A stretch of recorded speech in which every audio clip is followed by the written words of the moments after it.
In this tutorial, we're going to explore how to complete a line item transfer. Please note that there are also written instructions for how to complete this transfer form, and you can find those instructions on our website. To go to our website, simply click on the link that you can find in the description of this video.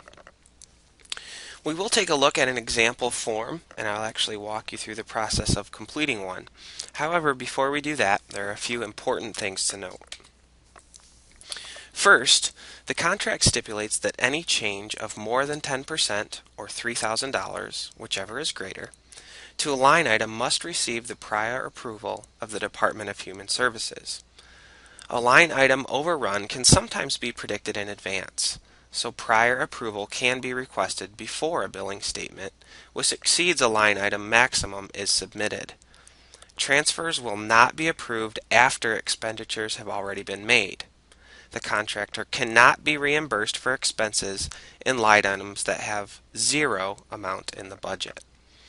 Second, any increase in a line item must be accompanied by an equal decrease in another line item or items within the contract budget. And obviously, the increase or decrease can be spread across a number of line items, as long as the total of all decreases equals the total of all increases. Requests which do not balance increases and decreases will be returned unapproved. Third, a line item transfer request must be accompanied by an explanation for the change to each line item.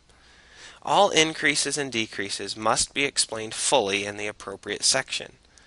Please fully explain the cost items within each line item being changed, including reasons why each change is necessary. Add additional pages if provided space are not adequate. Requests for increases in a line item will be judged on the basis of reasonableness and need. Requested decreases will be judged on the basis of the potential for negative impact on the quantity or quality of service. Where line items appear to be much larger than contractor needs, DHS may initiate an amendment to reduce the contract amount to make the excess available to other contractors, rather than transfer the money to other cost categories within the contract for which this transfer is requested. Fourth, please note that last-minute transfers, which appear to be an obvious attempt to unnecessarily commit funds, will not be allowed. Expenditures must be made in accordance with the budget and in accordance with established DHS policy.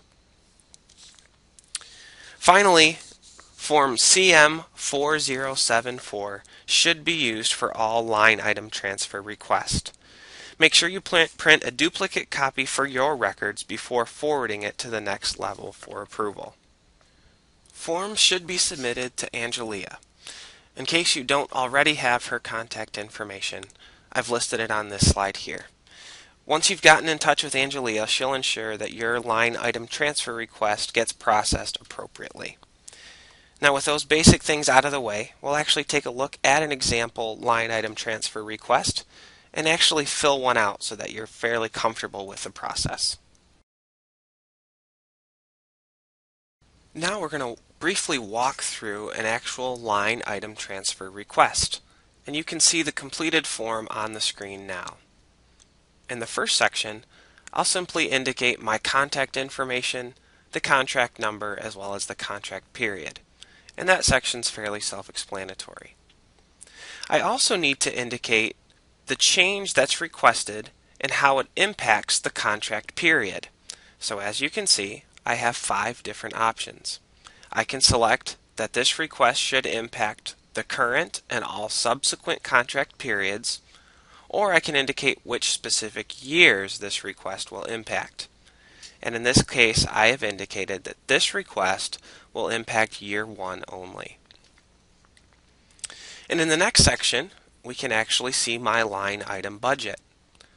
So I can see everything from salaries all the way through to miscellaneous. In the second column, I can see the latest approved budget, and I can see that the budget total is $16,000. In the third column, you can see my proposed increase as well as the total, which is $4,403. And in the third column, you can see the proposed decrease, which equals and totals 4,403. And then finally, in the far right-hand column, you can see my new approved line item budget, which after making the amendments and adjustments totals 16,000. So as you can see, the latest version of my approved budget total matches the new approved budget total, and my increase matches my decrease. Looking a little more closely, you can see that I've made requests for increases in two major categories. The first of those is in supplies, printing, and mail, and the second is under contracted services. In the decrease column, you can see that I've actually proposed decreases in 4 different line items. And if I look just a little bit down below on the form, I can see why I've made the changes that I've made, because I have provided specific rationale to explain it. Remember, whenever you submit one of these forms, you should always provide an explanation that clearly demonstrates your rationale for making the request that you've made. In addition to explaining both the line item increases as well as the line item decreases, I should also explain what impact these changes will have on my program performance. And as you can see, I've explained why the changes I've proposed will provide a positive impact on the performance of my Learn and Serve program. And I've provided some additional details as to why. I've completed the form and it's ready to submit. So my next step is simply to contact Angelia, get this form to her to get it processed and to get it approved. And as always, if you have any additional questions, don't hesitate to get in touch with us here at the Learn and Serve team at the Michigan Community Service Commission.